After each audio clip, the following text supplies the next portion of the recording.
Well, hello everyone. Welcome to our first session here for quarter five, starting with First Kings chapter 12. And the title I'm working with here is A New Exodus that goes completely wrong. So, to frame the title up just a little better with respect to the new Exodus concept here. So, what we're working with in this particular chapter is the idea that Solomon is now dead. His son Rehoboam has been named his successor. Before Solomon died, this, as the narrative goes, the situation in Israel had soured quite a bit in the fact that the people were moaning because of the oppressiveness of Solomon's rule over them, and that they had all gathered to jointly anoint Rehoboam as his successor. However, they also wanted to bring their grievances when they did, and that was the one thing that they brought up was, we want some relief from what your father is doing. Well, because of Solomon's apostasy and the thousand wives and concubines he had, building shrines to the gods that they served, and of course, participating in that worship, the Lord became extremely angry with Solomon and decided to fracture the kingdom. And he told Ahijah, prophet, this, and he handpicked Jeroboam to be the one who would rule over the northern 10 tribes, while Rehoboam would rule over the southern 2 tribes. Jeroboam was told this directly by Ahijah, and it seems that Solomon may have found out about this. Maybe not, but either way, he wanted to kill Jeroboam, and Jeroboam had to flee.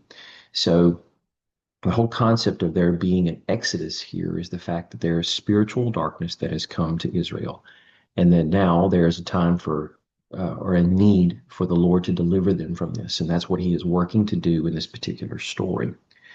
So starting on the upper left-hand corner, we understand that Solomon was supposed to reign as a messianic king. The textual clues from what we've already been given in the book of First Kings in the earlier chapters has told us this, right? That Solomon ruled over all the kingdoms from the Euphrates to the land of the Philistines. Now, what is promised as a blessing here to the Davidic king, apologies, there's a typo there. That's supposed to be, I believe, Psalm 74, was that he was supposed to rule from sea to sea, from the Euphrates, and normally it would say to the border of Egypt, as it does in 1 Kings 21. However, the phrase has been changed here to ends of the earth. It's likely this psalm was probably written after Solomon, maybe even several centuries after Solomon. Either way, the idea is that Solomon had become somewhat iconic with respect to the kind of rule that the messianic descendant of David, the Messiah, would ultimately inherit. And maybe not that it would be given to him per se directly, but that he would ultimately wind up conquering it. You think about Psalm 2 and the idea that David writes this psalm with the concept in mind of his son or successor after him being told by the Lord, ask of me and I will give you the nations, right? So the idea here is that Solomon becomes a prototypical figure of that. He's ruling at Israel's height and epitome of power, wealth, and influence with a vast domain and extravagant wealth. So again, he's supposed to be something of a picture of what the Messiah would be. But then when he starts to deviate away from that, this is when he becomes something of a new exilic Pharaoh.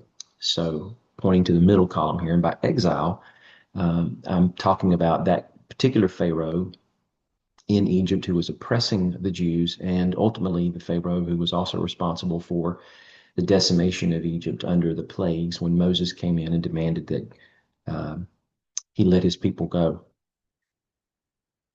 So, giving a few hints to that here, because in 1 Kings 10, we are told that Solomon's horses were imported from Egypt. So, we have some attention drawn to it here.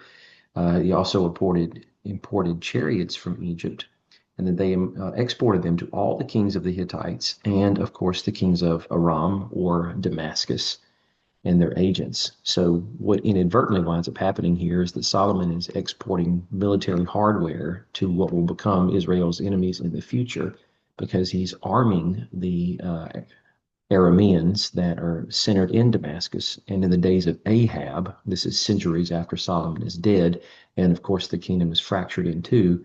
It's the Arameans who wind up becoming the thorn in Israel's side and Israel's chief enemy. Now, of course, at that point, Judah is a separate kingdom, and Judah and Israel have their squabbles. But you get the point, is that we're setting ourselves up for this.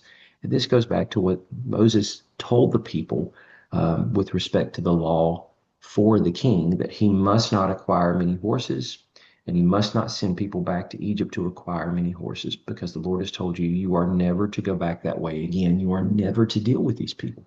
So, whether he intended to or not, his first wife happens to be Pharaoh's daughter, and eventually he winds up styling himself as something of a pharaonic king who's not only importing wealth from Egypt and becoming immense trade partners with them, but then in 1 Kings 12, to the heart of what will read for this lesson, the people make a grievance toward Rehoboam, saying, your father made our yoke harsh. You therefore lighten your father's harsh service and the heavy yoke he put on us, and we will serve you. This sounds a lot like how Pharaoh was described in Exodus chapter 1, the one who came to power who did not know of Joseph's contributions in saving Egypt, and that he assigned taskmasters over the Israelites to oppress them and force harsh labor on them. And of course, if you read more of the details of what Solomon was doing, I mean, for 20 years, he's building temple and palace with nonstop working crews. And of course, he built more projects than just that. He made chariot cities to house all of his horses that he was importing and so forth. So I'm sure the labor continued for quite some time, obviously, as he ruled another 20 years when those building projects were done. Rehoboam is supposed to be something of a new Moses here, or at least he could have been. You think of the story here in 1 Kings 12 when Rehoboam told the people, go away for 3 days and then return to me. In one sense, he's kind of like the Pharaoh that Moses approaches when he comes back to Egypt and says, the God of the Hebrews has demanded that you allow his people to go into the wilderness to offer him sacrifice and worship him with a festival. There's no guarantee the people will come back in 3 days, but nonetheless, this is what was told to him. So uh, Rehoboam kind of has the option here when he tells the people to go away for 3 days and bring them back again to then address them as Pharaoh would have in Egypt had he allowed Moses and the people to go out and worship Yahweh. And then what would have happened after that, right? But we're also getting that 3 day formula again that starts with Abraham and Isaac back in Genesis 22, that after 3 days, Abraham sees the place and he goes to offer Isaac there. Isaac is consigned to death, but then he returns, resurrected, if you will, from the death he was supposed to die on the mountain. And I've told you many times before that 3 day formula has the arc of exile and exodus in it. Someone or somebody, some people exiled in some way, and then exodus on the other end of that. So this is bringing that concept into the center point of focus here. But of course, it doesn't turn into a new exodus so much for the people as it does almost a doubling down of the exile. And then we see that Rehoboam is consulting with two different groups here for wisdom, the elders who served his father, and of course the young men who grew up with him, much in the same way that Pharaoh had his advisors in Egypt who he consulted with when it came to the process of Egypt being destroyed under Moses. And then every single time he winds up offering a chance for the people to leave, and then of course changing his mind as God had hardened his heart. You know, there had to be people screaming in his ear, please let these people go before Egypt is totally destroyed and we reach a point of no return.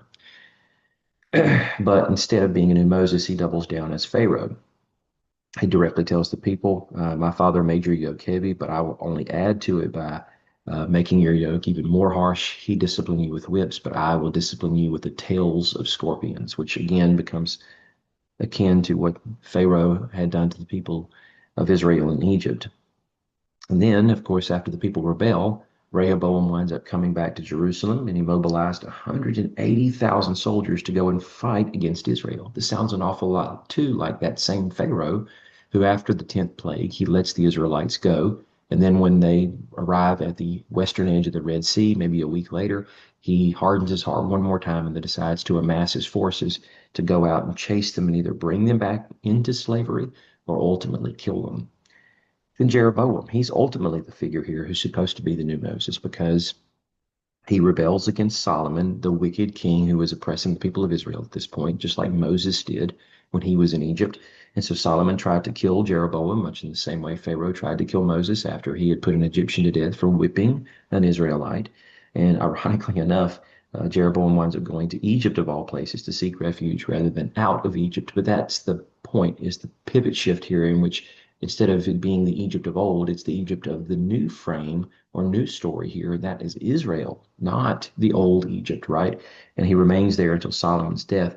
But at the same time, it's also to kind of create that concept of out of Egypt, Jeroboam was called.